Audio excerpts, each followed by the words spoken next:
perfect. My favorite track on the record, I'm glad you made it the single. Why did you choose to have that one to be the single? Well, I didn't. I mean, I don't make those decisions. I try and stay away from them. I let the record company decide what they. You've got a whole fleet of people that can go to work for you if you just give them a chance.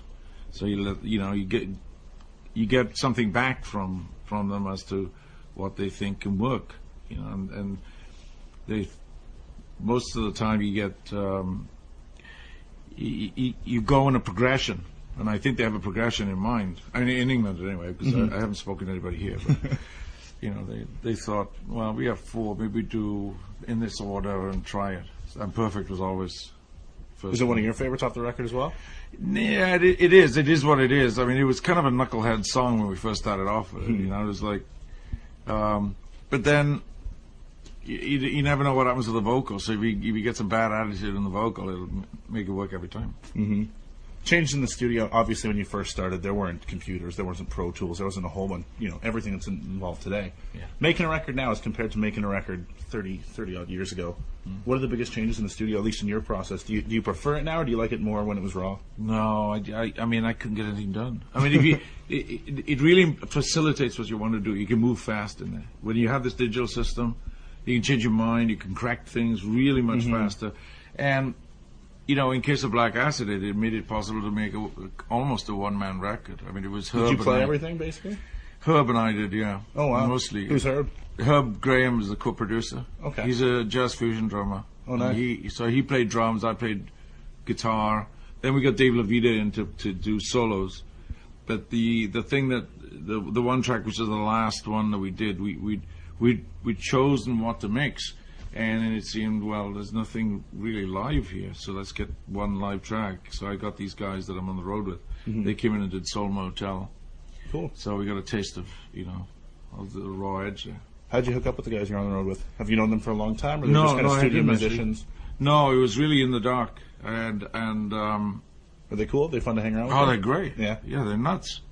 How so? No, you just got to give them 5 milligrams more all the time. Whatever it is, just give them. They're fine. That's awesome. Let's play something off Paris 1919, one of your most critically acclaimed albums. What's your favorite track off that record?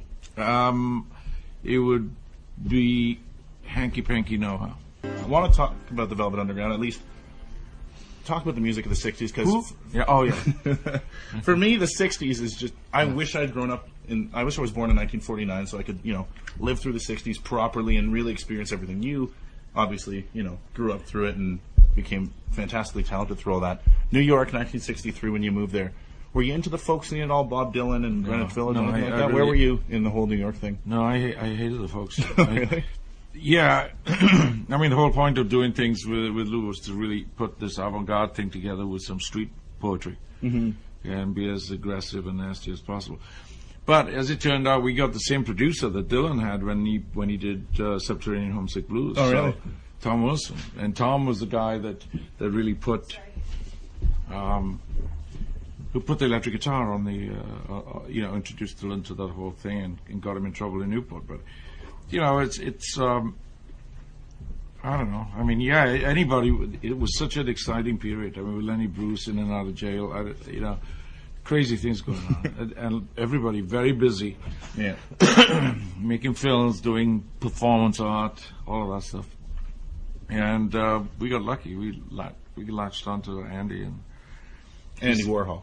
Yeah, and he gave us a platform. He put us in a place that everybody could see and focus everybody's attention. Did he come out and see one of your gigs or something and say, "Hey, I love those guys. We need to hook them up"? He wouldn't do that. He'd send somebody. Oh, really? So Gerard showed up. Started dancing with a whip on on Venus, and come on up to the factory.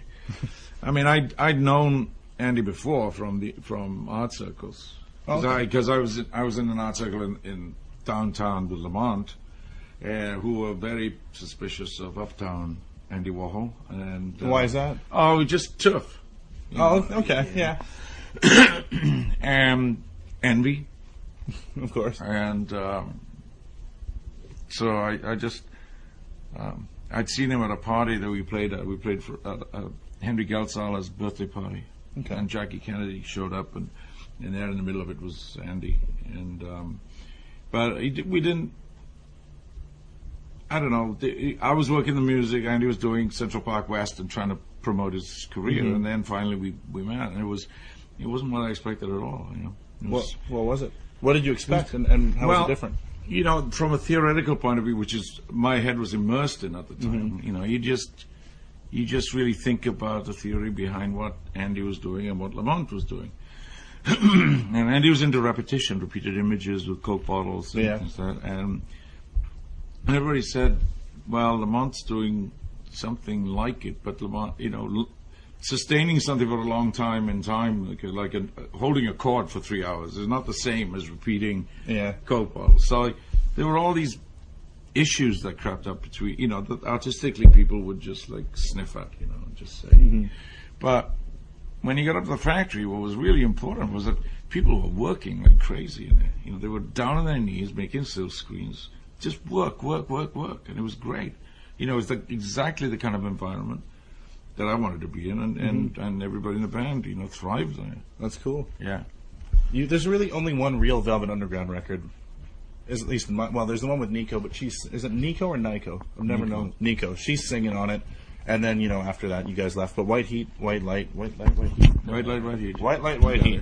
I love it. I was listening to it the other day, and what's your favorite track on that record? Let's play one of those, because that in my mind probably, and I'm sure I Heard Her Call My Name. That's my favorite track too. Good. I want to talk about drugs for a second. Obviously, very prevalent in the '60s, still now in music. How do they affect you in your still now in the world? 60% of advertising on television is for drugs. What's wrong with this picture? Well, it's a different kind of drugs. Doesn't matter. Doesn't matter. I mean, some of these drugs you don't even know what they do, and you read them, and before it ends, everybody tells, "Be careful with this drug because it could hurt you." I mean, these guys want control of. Really, they want to control people, and what they didn't like about what was going on in the '60s was that they couldn't. People were a little bit out of control because of it. Do you think we'll ever get to that point again where people, basically music is running everything? It's still here. I mean, it's not as if it's gone away. It's just that. Well, it seems that rock and roll's not, as it was huge back then, and now it's kind of dying, which is unfortunate. What was huge? Drug taking? Well, rock and roll. Well, I think you're looking at it being homogenized into industry. It's you look at it as an industry, which means you look at it like newspapers or television or football or sports, and there's marketing involved, and it's the marketing that really, I don't know. I mean, the internet sort of scared everybody. I mean, the record companies suddenly realized, hey, you better pay some more mathematicians to get safe code so that we can protect our own, otherwise we're going to be bankrupt. How do you feel about that? I think it's only self-preservation. I wouldn't want anybody to be able to patent my DNA, and so and Sony just withdrew their rootkit that was in their CDs. Well, somebody downloaded a CD of a jazz group that they put out that contained a rootkit, which was a trace element that would open doors to anybody that copied it. So you could follow through how many copies of this one CD. Oh, really? You could follow it, which meant that you left doors open. Unfortunately, the doors they left open were in the Pentagon computers. Oh, no way. In government computers, and you could ride that train and infect. And suddenly, yesterday, they after denying that it was there, they withdrew it. Wow. Yeah, and the guy that found it was a Microsoft analyst who knew, and he describes in detail how he came across it and how he tried to remove it, and he found out when he did successfully remove it after a long jolt of work, his CD player didn't work. The software of the CD was destroyed. So. That's awesome. Let's play another song off the new record. Turn the Lights On. What do you think when you hear that song? Hard rock. Music these days. What bands are you fans of? Elbow. Rihanna, I like. Oh, so I you like the hip hop kind of stuff? I like Jay-Z. I mean, the production there. Those grooves are just great. any Pharrell, any Dre, any 50 Cent. So you're big into rap. Well, What is it that turns you onto that? The production. Just the production, yeah. It's incendiary. I mean, it's very irreverent of a lot of the stuff that's out there, and I'm sure they pay to use some of the samples that they've got, but it's really refreshing because they're taking TV shows, they're taking film, and throwing it around. So all the interesting ideas to me anyway are really in that genre. It's not going to go away. It's not as if it's over. Definitely not. No. Would you ever give? I don't even know if do you have the rights or does Lou Reed have the rights? Would you ever give stuff of like Velvet Underground stuff to be looped and be given to hip hop? Yeah, songs? I did it. Yeah, I did. Oh, really? What song? Wait a minute. Yeah, who did I give it? I signed off. Oh, Chili Peppers. Oh, really? Yeah. What song? I can't remember. It was years ago. They wanted the bass part of European Sun. Oh, really? Yeah. Cool. Well, I'll check that out then. Got a list of 10 names here. Just give me like, I don't know, maybe you met them in a store, a cool story, or just what you think of them. Just a list of 10 names here. John Lennon. I miss him. You miss him? Paul McCartney. He's still writing tunes with more good hooks than you usually find in like 3 songs. Have you heard his new record? Yeah. Do you like it? I like Vanity Fair a lot. Yeah. Yeah. Cool. Bob Dylan. He's the one guy I like to produce. You think that'll ever come out? You ever be able to do that? I don't know. I don't know. It almost happened once when I really? talked to him, and I was leaving on the following day to go on tour. But he was very interested to know if I had a band because he would make things simpler. Because you wanted to use the band, and I thought, well, just as well I'm going away. But if I let him use my band, I probably wouldn't have the band anymore. That's true. Jimi Hendrix. I remember hearing Hey Joe on the shitty radio in the village. I bought this, and I'm sure this radio was stolen from somewhere. Because this guy, my boy wants to buy the music. Okay, and ripped the thing out of the wall. Give me the radio. I went home and I tuned the BBC World Service, and all of a sudden, like in a week or so, this song came on, and I couldn't believe this guitar solo came whistling out of the speakers. And I just ran over to him. I said, "You gotta hear this fucking track, man. I mean, this guy is like ripping your head off." And then he came to play in a club downstairs in Sheridan Square, and I went there, and there he was with a trio, and just playing his ass off. There was some drunk in the audience, and this guy just kept on going, and Jimmy just like stood there. He said, "Hey, we got Polly Parrott in the audience tonight." And the guy just shut up. Oh, really? I mean, well, you know, you don't want to. He's 82nd Airborne. You know. Oh, you're not gonna mess with Jimmy. Lou Reed. I've seen him in a while. Hope he's well. Cool. Patti Smith. I saw it the other day I saw him at Meltdown. What's that? And Meltdown was a festival that she curated at QEH and all over London this summer. Oh, really? Yeah, it was the last one for like 4 or 5 years.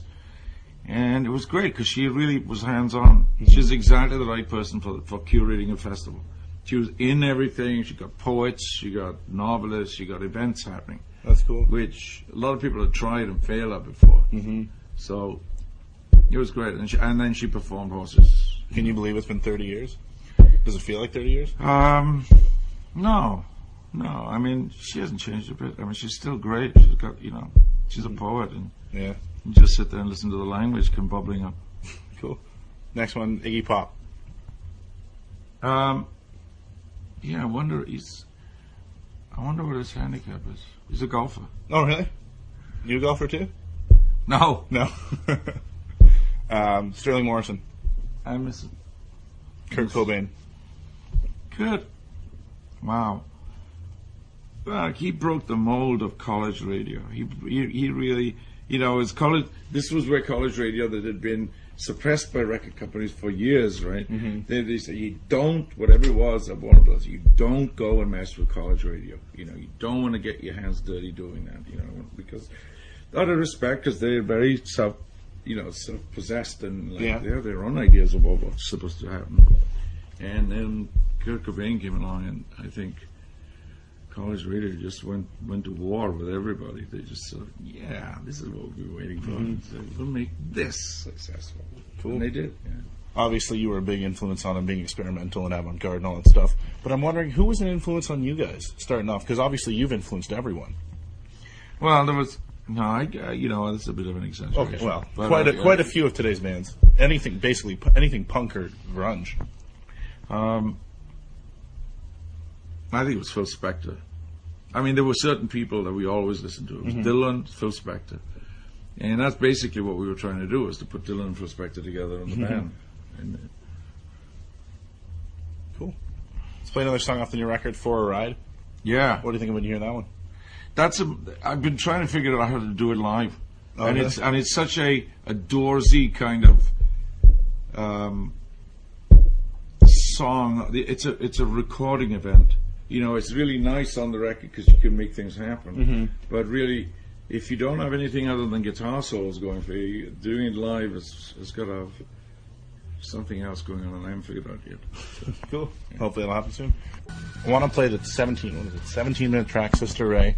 Wow. Off the old... Well, because you don't hear it too often, and I love it. I think it's great. I heard there's a story of the producer just walking out of the studio just saying, call me when you're done. Well, the problem was that he had a stream of beautiful girls coming in to service him in the back room, which pissed Lou off no end. And so we kept deciding how to do this, and everybody was getting louder, so they told us all to turn down, and we did, but there was one point where I left it at one level all the time. So the organ just keeps getting louder and louder. Well, but Gary Kellgren, who was the engineer, was in there, and I started playing it back, and we wanted to play. We were listening and playing back, and we kept pushing these faders up, and he just kept looking at the fader, and there was a drawer that he had down here with a huge knob in it, top of him. And he just, every time we'd push it up, he'd go, and would close the drawer. And after a while, I caught him doing it. I said, "What's that?" He said, "That's nothing." That's cool. Well, we'll play that in a second, but every week on the show, we do this thing called 5 questions, 5 quick questions, 1-word answers. Lennon or McCartney? It's McCartney-Lennon, isn't it? Interesting. Alcohol or I don't know why, though. Alcohol or marijuana? Ugh. Give me a break. iPod or CDs? iPod. Song you've written you're most proud of? The Lying Song. And 1 word, John Cale. Me. Cool. Thank you so much. Appreciate it. Okay.